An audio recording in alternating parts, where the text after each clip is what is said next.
Assalamualaikum warahmatullahi wabarakatuh. Yang terhormat Bapak Dr. Subelo Wiono, SHMPD, selaku dosen Sosiologi Hukum.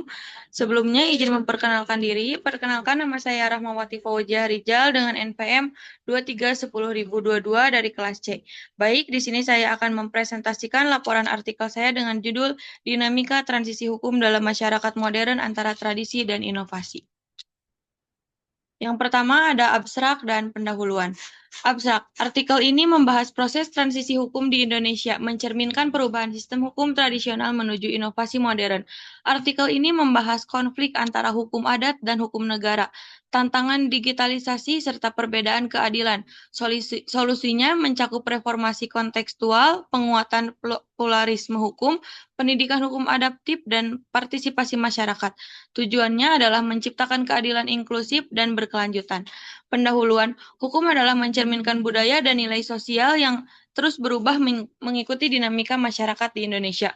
Hukum terdiri dari hukum negara dan hukum adat yang saling mempengaruhi modernisasi, mendorong inovasi hukum seperti digitalisasi dan sistem berbasis HAM. Transisi dari hukum tradisional ke modern menurut sinergi antara nilai lokal dan efisiensi hukum baru. Tantangan utamanya adalah menyelaraskan tradisi dan inovasi dalam masyarakat yang multikultural agar tercipta sistem hukum yang adil, kontekstual, dan responsif. Baik, selanjutnya di sini ada tinjauan pustaka. Pengertian transisi hukum. Transisi hukum adalah proses perubahan sistem hukum sebagai respons terhadap dinamika sosial, budaya, politik, dan teknologi. Di Indonesia, transisi ini mencerminkan pergeseran dari hukum adat ke hukum modern yang tertulis dari rasional.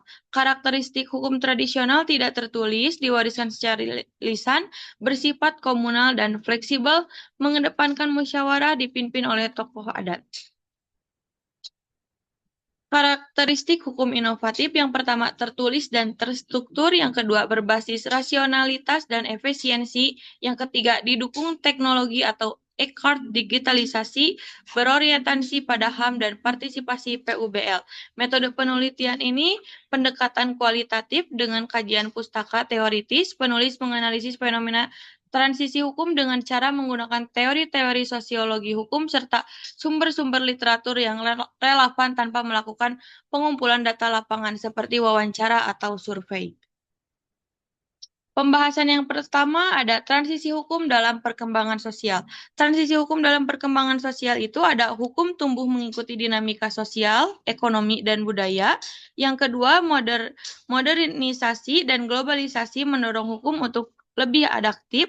Yang ketiga, digitalisasi mengubah pola interaksi. Sistem hukum harus diperbarui. Ketidakmampuan hukum beradaptasi dapat menimbulkan ketimpangan, ketidakpastian hukum, krisis kepercayaan.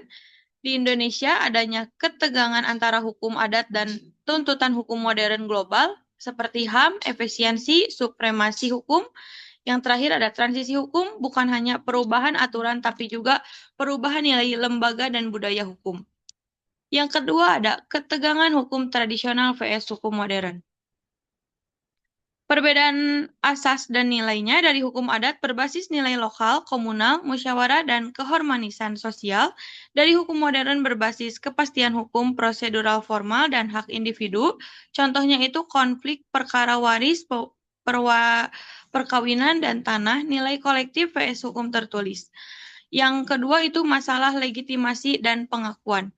Menurut pasal 18B ayat 2 Undang-Undang 1984 mengakui hukum adat tetapi mengimplementasikan lemah.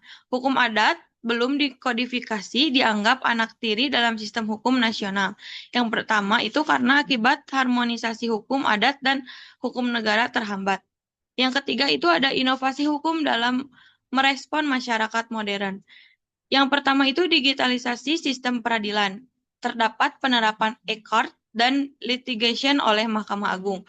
Pendaftaran, pembayaran, dan sidang dilakukan secara online.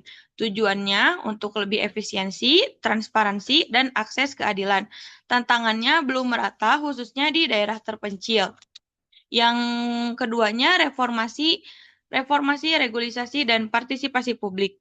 Yang pertama itu ada masyarakat sipil dilibatkan melalui uji publik, judicial review, peraturan daerah berbasis lokalitas, arah perubahan dari top down ke partisipasi dan demokratif, contohnya revisi KUHP, Undang-Undang ITE, dan desakan pangkuan hukum adat.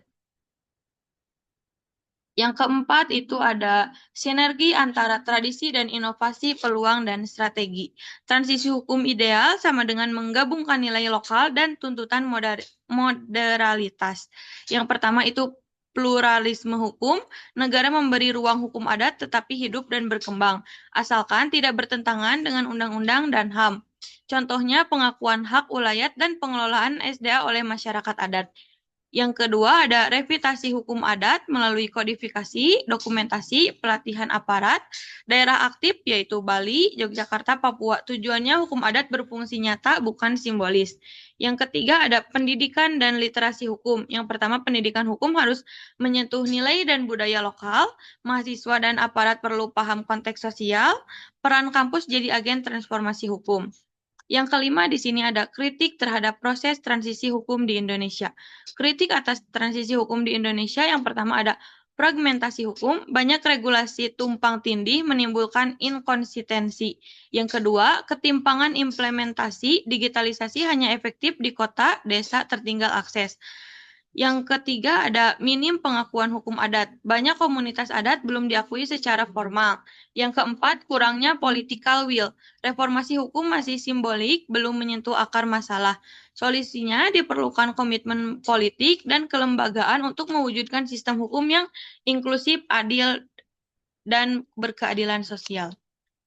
Yang terakhir di sini ada kesimpulan. Transisi hukum dalam masyarakat modern merupakan proses yang kompleks, tidak hanya melibatkan perubahan regulasi, tetapi juga mencakup transformasi struktur dan budaya hukum.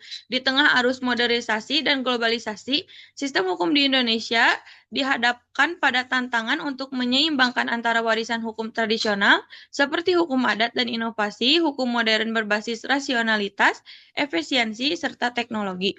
Ketegangan antara tradisi dan inovasi muncul dari konflik normatif, ketimpangan akses digital, dan perbedaan paradigma keadilan. Namun, transisi hukum yang ideal bukanlah meniadakan tradisi, melainkan mampu mengharmonikan nilai-nilai lokal yang relevan dengan tuntutan hukum modern.